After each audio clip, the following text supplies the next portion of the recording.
the shift from it's a currency to digital gold was interesting. But the more I think about it, the more what is beneficial about Bitcoin as an ETF investment in a portfolio is it's got the store of value properties. It's truly decentralized. Yeah. It's scarce, and a lot of people believe in it. It's like gold in that way, but gold doesn't move a lot. Bitcoin's volatile. Yeah. To me, it's gold as a teenager. I mean, it's literally 16 years old. Yeah. It's got attitude. It's going to steal the car. Highly volatile. Talks back to you. But that makes it hot sauce. And there is a huge market right now for hot sauce in portfolios because all these investors found these Vanguard index funds and they married them. They're like, Yeah. I never need to like trade again. I'm just going to marry that Vanguard index fund and wait 30 years. Bitcoin's roller coaster ride is just beginning, and if you thought its wild swings were insane before, you haven't seen anything yet. Eric Balchunas, Bloomberg's ETF guru, isn't holding back in his latest interview with Bitfinex. He's dropping truth bombs left and right about why Bitcoin is far from being just a passing trend. Balchunas compares Bitcoin to gold as a teenager, volatile, unpredictable, and sometimes chaotic, but with insane potential. This digital beast isn't just some meme coin. It's a decentralized, limited treasure chest that's shaking up the financial world like never before. Investors looking for excitement and high-reward opportunities should get on board because Bitcoin is the perfect antidote to the boring, low-yield investments that have dominated portfolios for years. Forget the safe, lifeless spreadsheets. Balchunas is calling for portfolios to embrace the hot sauce. Bitcoin's wild volatility is the spice investors have been craving. It's a game changer, turning Bitcoin from a fringe experiment into a powerhouse vault for wealth. This isn't just a phase. Bitcoin's ride is a full-throttle, no-holds-barred ascent that's only picking up speed. With its potential still largely untapped, Bitcoin is just getting started, and it's about to make some serious waves in the financial world. As we bring you clips from this interview, please take a little time to like this video, subscribe to the channel, and turn on post notifications for more videos like this. Thanks, and enjoy the video. 2024, the big event of the year, was the final approval of the much-awaited Bitcoin ETFs. How successful were the Bitcoin ETFs? Yeah, it's hard to overstate how successful they were. I've been covering ETFs for 20 years. This is by far the biggest launch, most impressive. A couple stats I'll throw at you. They took in $37 billion in the first year. Net flows. That's a hard number. That's like the truth, $37 billion. We thought they'd be 10 to 15, and we were optimistic. They doubled that and then some. They have 120 billion in assets. That's as much as gold ETFs have already. We thought it would take 4 years to get to gold. So they're already there. And IBIT in particular is massive. It got to $50 billion in 227 days. The next fastest ETF in history was 1,300 days. So less than a year versus 4 years.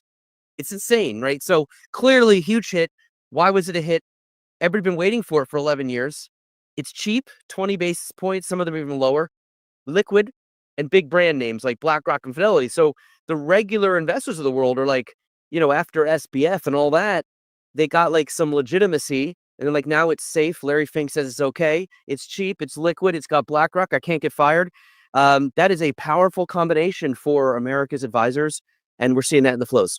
So what do you make of the strategy so far, and where do you see it going? Yeah, first of all, I generally think Bitcoin was at 25,000 when BlackRock filed for the ETF. I think the ETFs were a big, if not almost all of the push to 70. But then Trump winning pushed it to 100. And now where do you go from here? First of all, I would just say for Bitcoiners, I think sometimes they get a little spoiled. You're up 127% since the ETF launch. And it was up 80% on the anticipation of the launch. Yeah. So I would say be happy. That's like 4 times any other asset in the world. Okay, so you're good. Now, looking forward, I think you have to sort of look at 2 steps forward, 1 step back. Not all the news will be great, but man, imagine if Biden won and you had Gensler, there would be no talk of any of this. So yeah, maybe you get Bitcoin in-kind creation redemptions now. Yeah. You get Ether staking. And with that, you'll get a couple crazy meme coins. I think you take the baby with the bathwater. And I think in Trump, it's the same way. I think generally just focus on the baby, not the bathwater. But Bitcoiners have a habit of just focusing on the negative, I think, sometimes. And I think, generally speaking, you've got the president on your side. You've got a crypto czar. But go back to ETFs. You got Larry Fink, Fidelity, Invesco. You've got the biggest Wall Street asset managers out sending their wholesalers out talking about this story. And just relax and be patient. That would be my message. If I wanted to create new shares of IBIT, Yeah. anybody can bring Bitcoin to BlackRock and get shares of IBIT. It's like an exchange. Yeah. Before, you had to give BlackRock cash. Yeah. Why did the SEC do that? They thought they didn't want Bitcoin source that might be like laundered Bitcoin or sketchy. And that's why they wanted cash only. But in kind, I won't go into the wonky details, but when you do in kind, it helps just keep spreads tighter, cheaper, Yeah. and percent premiums tighter. It's just a slightly more cost efficient, better deal for the end investor. So what do you think the impact will be on the market? Do you think that'll drive more liquidity, more inflows Yeah. into? Yeah. Yeah, because there'll be more places to get it, more competition. When you have an ETF and it tracks whatever your thing is, you unleash the biggest, richest, smartest market makers. Yeah. Because anybody in the market who's bidding up IBIT, right? It's trading on all these exchanges. A market maker is like a dealer, right? It's got to have shares of IBIT if it wants to be in the market. So it has to know how to get IBIT, how to arbitrage it. And it's going to only deal with legitimate actors. It's going to compete the two sources against each other so the costs come down. So when you unleash all of this power of these liquidity providers, it helps. It helps. I was at the SEC to one of their conferences, and I said directly to them about 3 years ago, you guys should use the ETF as a regulatory helper. Because when you unleash all these markets, they're not going to deal with sketchy people. Yeah. And they're going to bring the cost down. They're going to do a lot of the cleaning up of the quote Wild West that you want to do. In the end, that's exactly what happened. Now Gensler's taking credit for launching the ETFs. And so that's the benefit. And in kind just helps unleash that a little more. The shift from it's a currency to digital gold was interesting. But the more I think about it, the more what is beneficial about Bitcoin as an ETF investment in a portfolio is it's got the store of value properties. It's truly decentralized. Yeah. It's scarce, and a lot of people believe in it. It's like gold in that way, but gold doesn't move a lot. Bitcoin's volatile. Yeah. To me, it's gold as a teenager. I mean, it's literally 16 years old. Yeah. It's got attitude. It's going to steal the car. Highly volatile. Talks back to you. But that makes it hot sauce. And there is a huge market right now for hot sauce in portfolios because all these investors found these Vanguard index funds and they married them. They're like, Yeah. I never need to like trade again. I'm just going to marry that Vanguard index fund and wait 30 years. Well, they like that, but they're itchy. And so they have a little bucket for like speculation. Yeah. Gold doesn't really fit in that bucket. Bitcoin does. So in my opinion, Bitcoin kind of is a twofer. And that's why I think it's taking off so much in the ETF wrapper.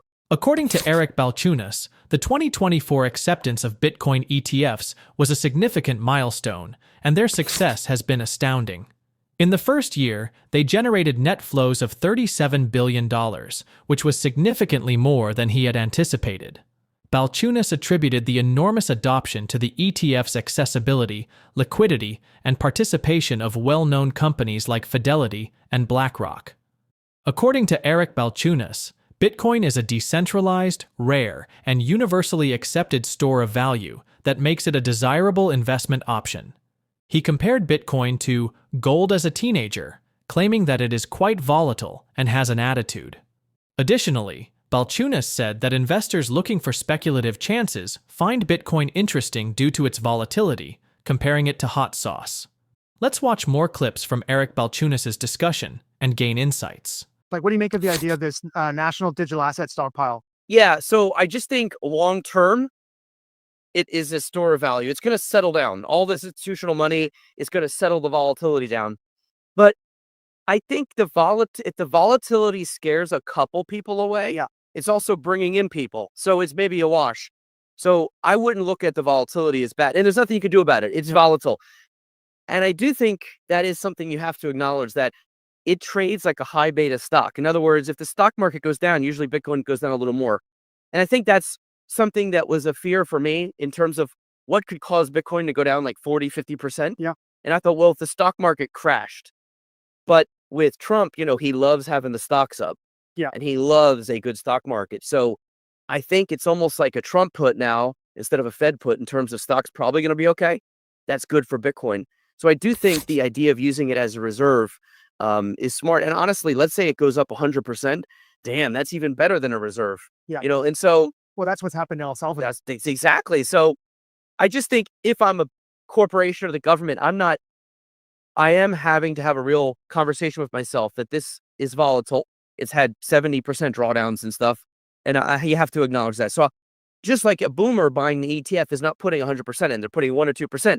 Their nest egg is in S&P 500. Larry Fink is the head of the biggest asset manager in the world. Yeah. So everything he says has a lot of weight. That said, my thing with tokenization, I think where there's friction, I think tokenization will help. Money market funds are a little painful. Real world assets, private equity, art. I could see that stuff being tokenized because as a real estate investor, it's not easy. But like tokenizing stocks and bonds, it might help BlackRock save a little money in the back office. Yeah. But ultimately, for the end investor, I can go on my phone right now, Yeah. fire up Schwab, hit IVV, Yeah. hit buy, and I own the S&P 500, the world's greatest stock market, in like 3 seconds for no fee and no friction. It's tough to disrupt that. So part of what I've been skeptical about anything coming along trying to disrupt the ETF is how does it make that easier or cheaper for the end consumer? So the answer is, well, it might save BlackRock a little money. Yeah. And Well, I think well, that's what their angle is. yeah, and maybe, but I don't see a retail investor moving unless you make it worth their while. Now, you come with me and say, here's a token for private equity or I don't know, art, something that I can't really buy, wine, baseball cards, I don't know. I could see like, okay, I could add that Creative assets, token liquid into my, assets. yeah. So that's my presentation today is to explain to people that ETFs are just as disruptive as Bitcoin. Yeah. They are a disruptive power couple. And so ETFs are so disruptive because they're so good. They're fast, good, and cheap all at once. They're like Amazon. They're very potent. So tokens, I think, have to respect that as they go in. And I talk to different token people. When some are like tokens are the end game, it's all good. And then others are like, well, we're gonna win some battles, may not win the whole war, but here it can make sense. I'm kind of middle of the road. Yeah. But I'm got my ears open because I run an ETF analyst team, and I don't know if we have to change our name to token analyst. We'll see. Well, the tricky part to all this is that the ETFs come with all this regulatory safeguards. And I'm not sure how tokens get through that. I mean, that's a big question. The other question is the reason there are regulatory safeguards is that if you're on the blockchain, you're totally decentralized. It's like, well, who do you call if there's a problem? Yeah. I think for a mainstream advisor and like somebody who's got a lot of money and worried about losing it, those things matter. The anti-fragility of having all those back office people, it actually makes the system pretty robust, even if it is a little archaic. Yeah. And so when we have these sell-offs, somebody can call the administrator, call the custodian. This checks and balances is actually beneficial. In fact, you can't get an ETF through unless you tell the SEC, we've got a custodian, an administrator. Yeah. They need all this. I'm not sure how tokens are going to check that box. So I get it. I think they won't. Yeah. And I mean, is you don't want to do that. We want to streamline the system. And this is my criticism of kind Yeah, of like but then it's like, well, Yeah. if it part of the reason the Bitcoin ETF was so powerful Yeah. is that it did have the SEC stamp of approval. Yeah. That is major for the big chunk of middle America advisor types. If you think about a regular person, they're not into the mission. Yeah. They just want something cool in the portfolio and they want to cure future FOMO. They don't want to kick themselves. It goes to $1 million. Yeah. So they don't want to deal with the wallet. And Sure. and I was like reading, somebody was like in the LA fires, somebody lost their phrase. Yeah. And I was like, an ETF fixes this. And I got obviously blown up by the Bitcoin people, but it kind of true. Like you outsource this for a purpose. I also don't want to track the 500 stocks in the S&P 500. I'd rather buy SPY and outsource it to State Street. People who best of ETFs want, no, they want to outsource everything. It's a lazy move. Yeah. But that's the whole point. Sure. Mutual fund people who are 80 years old, Vanguard's having this problem now. They're trying to move them to get a brokerage account. Yeah. Because you used to buy a Vanguard mutual fund from their website. Sure. Or you call them back in the day. Yeah. So they don't know what a brokerage account is. It's like a 75-year-old. Yeah. So there's an interesting thing going on where ETF issuers trying to move people to brokerage accounts so they can use them. Maybe we'll find tokens are trying to move ETF people to get their own addresses. So I'm not saying no, but to do all of this is a big lift. It takes a lot of energy, but at the end of the day, it's going to take someone going to a barbecue and saying, oh, you still use an ETF? I was able to do this, this, and that with a token. It's way easier and cheaper. And I think that's where I don't see people. I see maybe the 1 in 100, you sort of like younger person who's like onto this. They might talk about it. Or do you mean individual investors? I think individual investors. Yeah. Because advisors, generally they don't lead so much. They want to hear it from their clients. Like, hey, I want an ETF. It's like I want my MTV back in the day. Yeah. A lot of stuff that happens usually is driven by the grassroots. And people who were into active mutual funds, it used to be, oh, I'm in the best active mutual fund, 5-star at the barbecue. And then it came in, it's like, oh, I'm actually in the cheaper Vanguard fund. This is saving me so much money. Oh, really? And that's how change happens, in my opinion. It's not like, and so you need those younger people are getting older though, and they're going to get, That's the demographic. it'll just take a while. But how much does it take over the existing infrastructure? Remember, ETFs still only have 25% of the assets what mutual funds have. Yeah. So ETFs are still in inning 4 of killing those. Yeah. And so tokens might be where ETFs were in like 1996, maybe. So I try to acknowledge that it takes 10, 20 years sometimes for this stuff to reach a tipping point. Given Bitcoin's potential as a long-term store of value, Eric Balchunas believes that establishing a national digital asset stockpile is a wise move. Although he admits that Bitcoin is volatile, he thinks institutional money will finally bring it under control. According to Balchunas, the volatility of Bitcoin is comparable to that of a high beta stock, meaning that its value varies more than that of the market as a whole. He does, however, believe that this volatility may have two sides, deterring some investors while drawing in others. With its rising influence, the idea of adopting Bitcoin as a reserve asset is becoming increasingly compelling. The SEC's approval of Bitcoin ETFs, according to Balchunas, has changed the game by giving investors who wish to participate in Bitcoin without actually holding the currency a regulated entry point. Balchunas is doubtful that tokenization will have a significant impact on the ETF market. ETFs, in his opinion, are already a disruptive force since they provide a quick, affordable, and transparent option to invest in a variety of assets. Although tokenization might have certain advantages, such as more effectiveness and lower expenses, Balchunas thinks it will be difficult for tokens to match the investor and regulatory protections that ETFs offer. Balchunas adds that only 25% of the assets held by mutual funds are in ETFs, demonstrating how dominating the current ETF infrastructure is. He believes that, like ETFs in the 1990s, tokenization may still be in its early stages. Eric Balchunas thinks that the potential of tokenization to improve the end investor's experience will determine its uptake.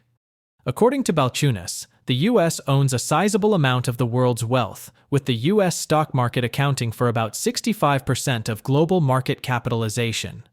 Entering the U.S. market and upending the current infrastructure will be difficult, he says. Furthermore, because Bitcoin can act as a hedge against inflation, Balchunas believes that the concept of utilizing it as a reserve asset is more attractive in nations with high rates of inflation. Do you think tokenization will eventually disrupt the ETF industry, or will ETFs remain the dominant force in the market?